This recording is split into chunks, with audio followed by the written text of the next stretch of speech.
Hello, everyone, and welcome to another episode of Autism Stories. I'm your host, Doug Bletcher, the founder of Autism Personal Coach.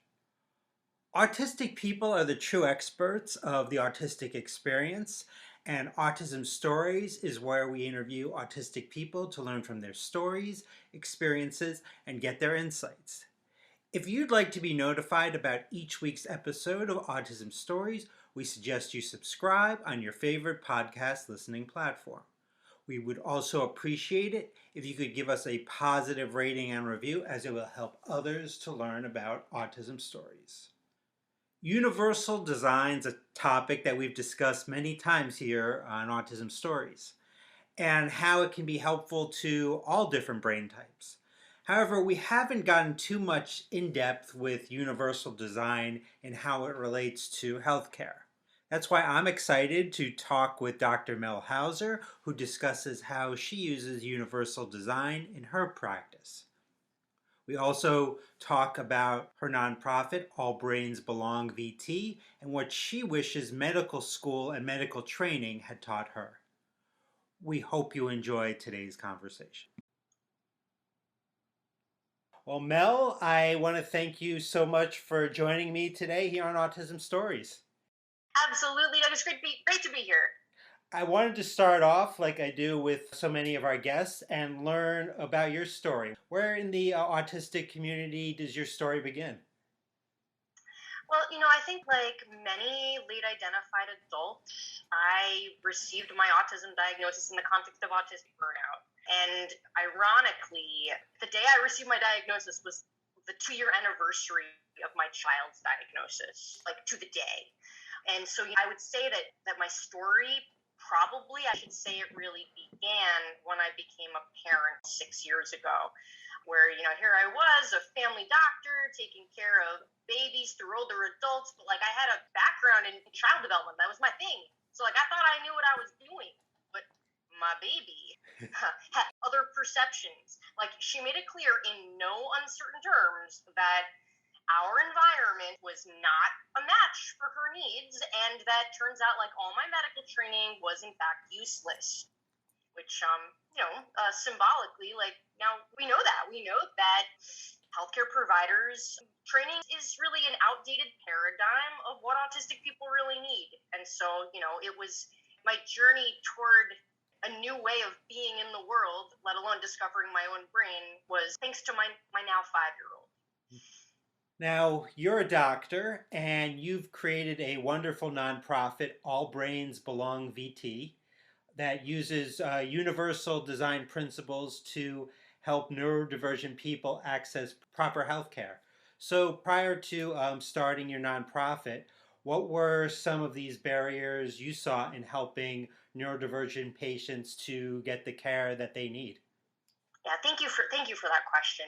Even when I was in general primary care practice, I was spending most of my time helping neurodivergent patients problem solve life outside the exam room. So accessing what they needed in education, accessing employment that met their needs, making friends, like all of the things that the healthcare system largely designates as separate from health. And it always just like made no sense to me, because health is all of these different things. And when we think about, the so many defaults in society, in healthcare, in school, in employment, in like social culture, like they're not designed with our needs in mind, and therefore are barriers to access are everywhere. And I think that this has a profoundly harmful impact on health. But like there was this one critical day I should mention. I went to pick up my then 4-year-old from preschool, and I saw her literally on the perimeter of the playground, like backed into the corner, like on the side. Like I was just like, this is symbolically just showing me that like this no, this is not the world she's going to grow up in. And then thereafter, I learned for the first time that the average life expectancy of an autistic adult was 36 to 54 years of age, and I was 37. And like really, I flipped my lid. I quit my job, and I just felt this like profound urgency to do something to just shift all of it, so that Luna could grow up in a world that was different from this one, and shift the whole, like zooming way out, like the whole big picture, the whole community conversation on neurodiversity and inclusion just needed like a complete rehaul. Now, I've known many people who wanted to start their own nonprofit, but it was, just too overwhelming of a process, and the nonprofit never really got created. I think there's a lot of great ideas out there. So I think much of this is kind of relating to executive functioning. What was kind of your experience with this in creating All Brains Belong VT? I really want to thank you for this question. Like, nobody's ever asked me that. And in full transparency, not only has this been hard, it's still hard. Every day is hard. And I just want to like name that. And I try to just be authentic whenever I talk about this, with anyone, people I know well or people I'm just meeting for the first time, because I think that why not? Like, let's just be authentic and real. Because I think, with my patients, there's this myth that other people really have it all together. And I'm just going to come right and say it. I don't have it all together. This is really hard. But the best way I can answer your question is, I think that all of my many layers of privilege, one of these layers is that I actually understand my brain and my access needs. I have, like, that's like a fundamental premise that most people don't have access to understand their access needs. Like, that's like from the ground up. Like, if you don't know what your needs are, how can you design a life based on them? And when you've grown up being told that, like, your needs don't matter, and in fact, like, there's something wrong with you for having needs, like, that's the first hurdle, right? And so, yes, all right. So I understand my brain and my access needs. But the other part of privilege is that because I'm a healthcare provider who was already, even before starting this organization, already focusing on supporting neurodivergent kids and adults in usually multi-generational families, I knew how to get help when I was struggling. So that's a whole other layer of privilege that most people don't have. And by quitting my job and breaking out of the restrictive way of practicing care, the other layer of privilege is autonomy. I have autonomy to meet my own access needs. Like, all three of those buckets, if you don't have those, it's so hard, because the executive functioning load is intense. I had this autonomy to structure all the containers I needed, and I still, last week was our 1-year anniversary. I shift those containers regularly because one of my access needs is novelty. I have a team. I worked as a volunteer doctor for the first 4 months, and then over time hired part-time staff who wanted to join in the movement in this big picture, completely reimagining some of the major structures of society. But the day-to-day life is all about co-regulation with that team, and we really have a culture of interdependence here, where we're all supporting one another to meet all of our access needs, individually and collectively. You're talking about autonomy. That's probably my favorite word in the English language. And I'm just wondering, that is definitely a privilege that people have when they have autonomy. How much do you see being a medical doctor as part of your autonomy? I would say that, there's a lot of people within the healthcare system who recognize that there's so much that's wrong with it. But in my experience, it's hard to balance autonomy, and if you have a vision of equity, which I do, it's really important to me that people can access it. So I couldn't just start a private practice and take cash, because there's going to be a split between people who get to access that and people who don't. So most of my patients have Medicaid and Medicare. We take most commercial insurances too, but most of our people, have Medicaid and Medicare. And I built the autonomy piece is that my profession is a profession that can bill health insurance. I am so grateful for that privilege, because that's what affords me autonomy to do my work, is that there's another way that people can access it. So for our healthcare programs, we bill health insurance. For our community programs, they're all free. And that's the model that I wanted.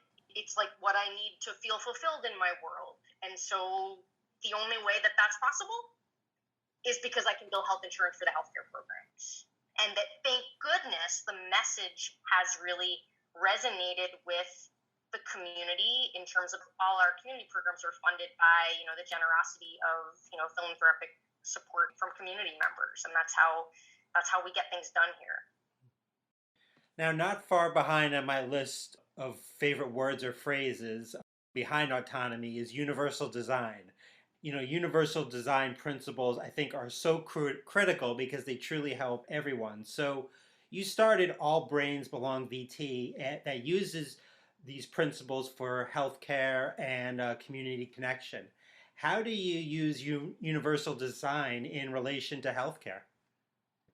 So when I think about universal design, when I'm describing this to people who have never really kind of thought about it before, when I think about just not having any defaults. So everything we do, we offer in multiple different ways, with the idea that if you give people multiple flexible options for engagement, you are honoring their autonomy to pick and choose what works best for them.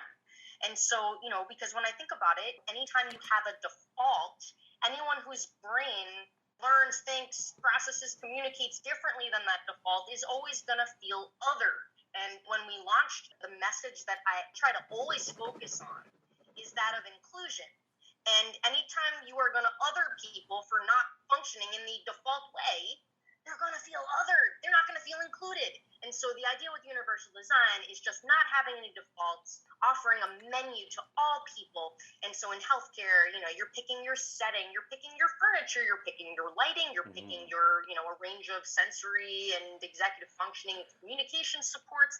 And we offer this to all the patients, not just people who are, identifying as having disability and requesting accommodations. And we do that also, but this is everyone. We have patients here who wouldn't necessarily identify as neurodivergent. They come here because they like autonomy and flexibility, because, as you said, it benefits everyone.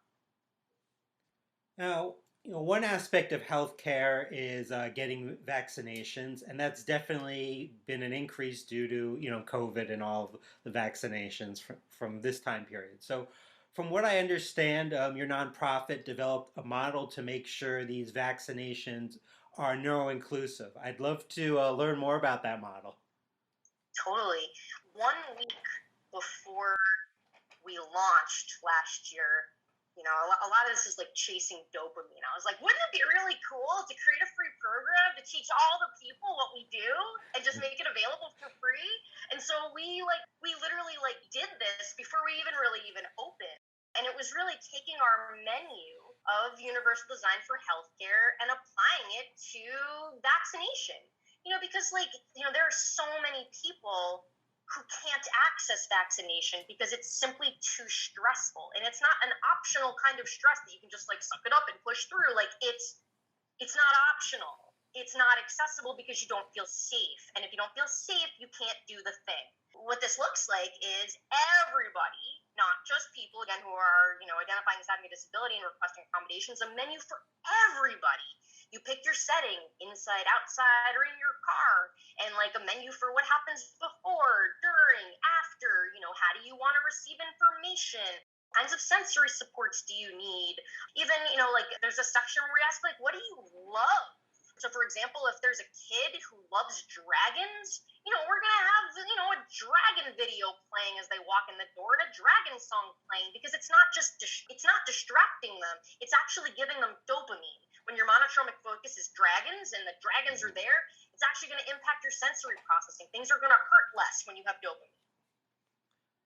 So, it's very exciting to hear you talk about this, hear a doctor talk about these things. I'm curious, in your local community, what's been the feedback? Have you heard much feedback from the medical community in terms of what you're doing? Yeah, I think that most healthcare providers like have never thought about this before, and so I don't.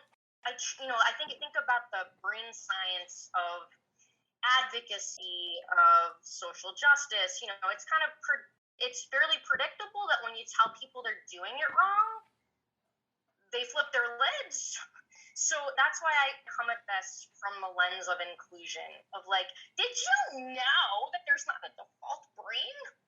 Like, I mean, that's like new information based on the paradigm that most medical professionals are trained in. And so, through that lens, the reception's been really positive. And we train. You mentioned the model for universal design for vaccination. We train other healthcare practices in that. Because like it's in healthcare, like so many systems, there's so many like assumptions that they're just wrong. I call them brain rules. Like they're not world rules, but like the brain rules. Like as a medical student, I was literally told it is normal for kids to cry during healthcare appointments, and that always viscerally felt gross to me, and I just like never bought it. But that's like literally what is thought about in so many places. It's like, oh, did you know you can actually create a positive healthcare experience and not traumatize the sweet little loves? Like, I mean, that's new information for a lot of people. And we think about adults, so in my practice, yeah, some of the people who come here, they know they're neurodivergent or they're wondering if they're neurodivergent.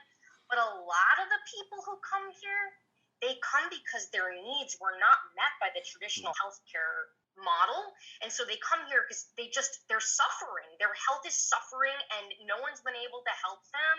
And no one has kind of like, there's so much healthcare trauma, where people are just invalidated and dismissed, and they don't feel safe to like really describe in the way that works for them what's going on. And when they have that experience, it's fairly easy to identify what's going on.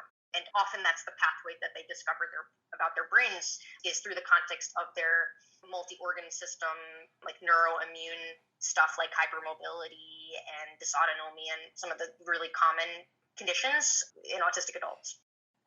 So healthcare kind of starts when we come into the world, when we're born. So, and you mentioned a little bit earlier, you, in addition to being a doctor, you're a parent. So I'm wondering, kind of like looking back from maybe that lens, how do you view medical school and medical training, and maybe what do you wish they would have taught you? I mean, it needs a whole rehaul. It needs a total rehaul. I was trained in this very deficit based paradigm of really, really stigmatized narrative. And that's how most medical doctors are trained. And, it's interesting. A couple weeks ago, I did a training for mental health therapists and on neurocultural competency. And I said to my 5-year-old, I'm like, hey, what should I tell them? I'm doing another neurocultural competency training. And the 5-year-old says, tell them there's no right way to be a person. That's my baby. That's my baby who has known about her brain since she's 2 and has grown up in a neurodiversity affirming household. So that's how I'd answer your question. I wish that medical education delivered the message that there's no right way to be a person, because we are trained in, there's one default set of development. It's linear. This is the correct way to do it. Anything else is bad. It needs to be cured, fixed. I mean, it's offensive. All of it. So healthcare to me is about the quality of life. Hopefully, we're going to be living into our 70s and 80s. But you were talking about earlier about life expectancy for us in the autistic community isn't very good, and that living to that age doesn't far too often doesn't happen. So I know one of the biggest causes of this is cardiovascular disease. So what do you see doctors' role in starting to reduce this as a leading cause of death for so far too often for autistics? Yeah, I mean, if I were going to pick one thing that needs to be completely rehauled, the healthcare system's narrative of autism is itself a barrier to healthcare. How I was trained in that deficit based lens, and like was not trained, but the DSM-5 criteria for autism, those are autistic stress behaviors. Like the stereotypes are. It's wouldn't it be really great if we could figure out that people can understand their true authentic selves and their access needs without reaching such levels of profound dysregulation. So, like that's how I would say that. And because of that really stigmatizing narrative, I think the lens that healthcare providers are viewing their patients, I think really matters. When someone views a person through a deficit based lens, I don't know, I can walk into a room, I can feel the vibe of someone viewing me through a deficit based lens. And like right there, I don't feel safe. And so many people have that experience.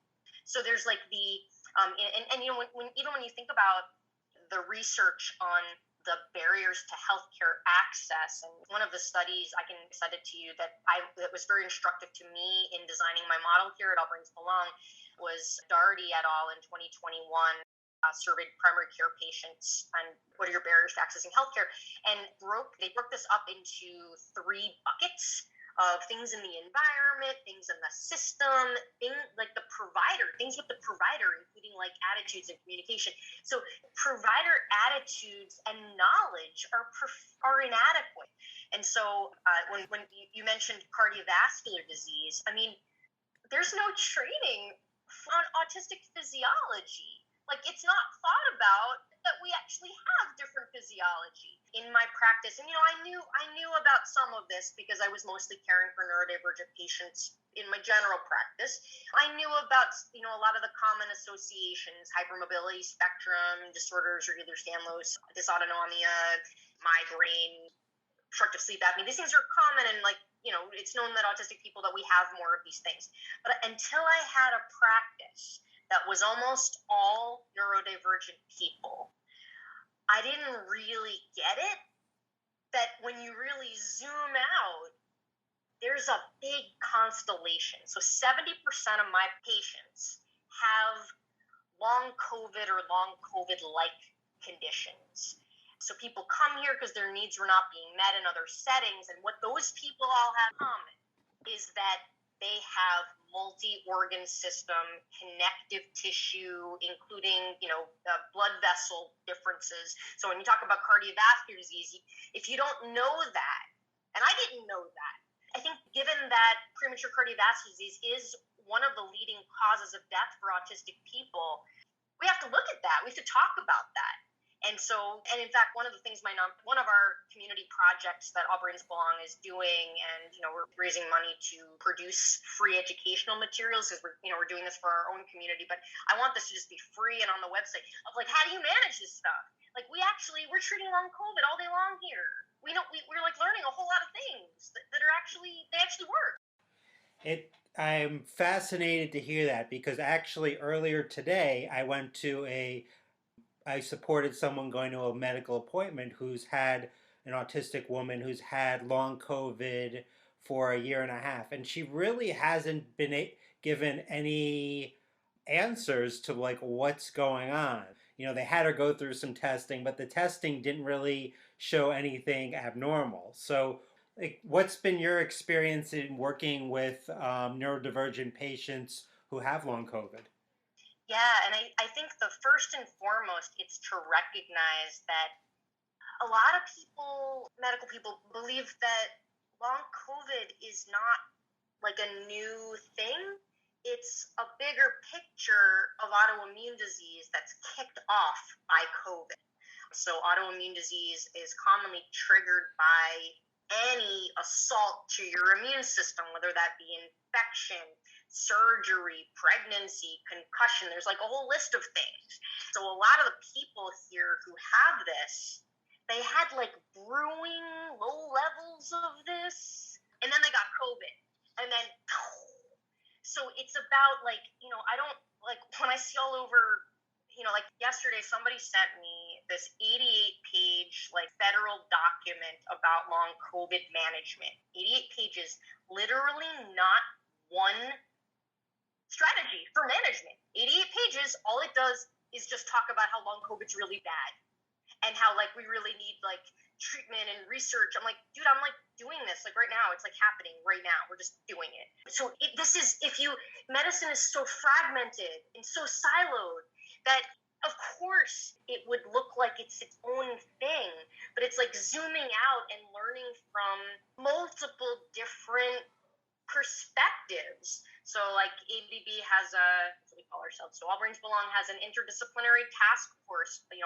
Multiple specialties, physicians, physical therapists, occupational therapists, various integrative medicine practitioners, complementary alternative healers to really be, all right, let's put everything together and look at, okay, so we know that each part of this construct has some identified strategies, but some of those strategies actually make the other parts of the big picture worse. So, for example, if somebody has chronic pain and they get put on a muscle relaxant, if you didn't know that they also had sleep apnea, well, now you made their connective tissue floppier, and so their airway collapsed more, and so their oxygen levels dropped more, which made their dysautonomia worse, which made their pain worse. And so, like, you have to zoom out and treat the whole thing.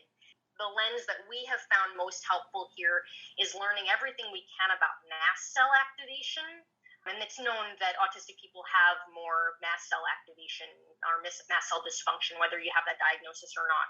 And so that's how we treat long COVID, is through that lens. And a lot of these treatments are like over-the-counter medicines and supplements. We may, in fact, be making this more complicated. Really, I think that there's so much unlearning to do. More is not more. Fancier and more expensive is not better. And I think the other thing that we're really learning from is like the model here is really that of a community village. It's a village of like everybody here has this. I have this. We're all just learning and healing together. And that's like pooling really elevating the experience of autistic people. Yeah, this is what I'm experiencing. This is what I've tried. This is what's worked. This is what made things worse. And, zooming way out and saying, okay, there's some patterns here. And using the natural strengths of autistic brains to spot those patterns and learn from them. Now, you're just talking about community village, which I think is so critical. Community is, I think, essential in building programs that are inclusive enough so autistic and neurodivergent folks can get their cardiovascular needs met. What do you see as doctors and hospitals' responsibilities in working with communities and helping to build these programs? Because doctors can't do it and hospitals just by themselves. Yeah, I think that it's really about recognizing the limitations and like saying, I don't know. There are so many patients who have been told, okay, well, good news, your testing is normal. And you're like, that doesn't help like literally at all because I'm suffering. Right? That's like, I wonder if that kind of played out in the visit you supported today. But just it's okay to say I don't know, and I'm going to try to learn. I told my patients all year, I have no idea how to treat long COVID, but I'm going to learn with you. And that's what we've been doing together. And I think there is also this, when you recognize many of the components of long COVID have to do with the autonomic nervous system or the automatic nervous system functions, like that blood pressure, heart rate, body temperature, automatic things, and the immune system. And so when you think about the nervous system and the immune system, what they communicate to each other, but what they have in common is they're trying to keep us safe. And what we're finding is that so many neurodivergent people are in environments that are not safe, physically, emotionally, like all socially, and just like when your environment is not affording you access, it feels terrible and it directly harms your health. And so much of this is about, and again, this is privilege, wherever one can, saying no to unsafe environments. And again, that intersects so much with your autonomy question earlier. And it's so hard. And there are environments where you can't just like quit your job. You like have to just like you need money to live. And when you also think about the multiple different ways in which human beings are othered, and when you think about gender and sexuality, divergence and race and ethnicity and like all of the things, you're going to be more likely to be dysregulated. Because how could you not be? You're being actively harmed. So the more different ways you're being harmed, the more dysregulated you're going to be. And yeah, I have one last question. Beyond this interview, I'm sure people are going to want to learn how they could maybe get in contact with you. How can they learn about you and All Brains Belong? Sure. We'd love for your listeners to connect with our community. All of our community programs are free. So if you go to allbrainsbelong.org, and you click community, you'll see community programs. And so, like, I think the most fun for adults is Brain Club on Tuesday nights at 6 p.m. Eastern. It's a weekly community conversation on like everyday brain life stuff. Like last night was on neuro-inclusive employment, and they're all recorded if you can't make it live. And the past year's worth of archives are all available for free. So speaking of executive functioning, I often forget that social media exists, but we have social media accounts. I'd say that probably Instagram and Facebook are our most active. And so we'd love to connect with you there. And we have a whole campaign now reimagining what's possible with some like free events that go along with that to just get the word out. Like we have a virtual New Year's Eve. It's by donation only, so you can join for free with music and a cartoonist and a brain club. Anyway, so we'd love for people to connect. Well, I think you've convinced me that I need to move to Vermont. And No, but all the community programs are virtual. You don't even have to move here. that's You can connect wonderful. right from where you are. Yes, absolutely. I will definitely be checking them out. So, Mel, I really appreciate your time and thanks so much for having this important conversation with me. Thank you. Thank you so much, Doug. Thanks so much to Dr. Hauser for the conversation. To learn more about Dr. Hauser and All Brains Belong VT, please check out the link in the podcast description for this episode. So, this is the part of the episode where I get to tell you about Autism Personal Coach and how we can be helpful in your life. Did you know that Autism Personal Coach provides extraordinary support to live self-sufficient and purpose-driven lives through our customized coaching? If this is something that you're interested in learning more about, please visit autismpersonalcoach.com for more information. I hope you enjoyed this episode of Autism Stories, and if you did, if you could tell a friend, foe, or anyone you know about it so they could have the same enjoyable and educational experience as you when listening to Autism Stories, it would be very much appreciated. Until next time, I'm Doug Bletcher of Autism Personal Coach. Talk to you then.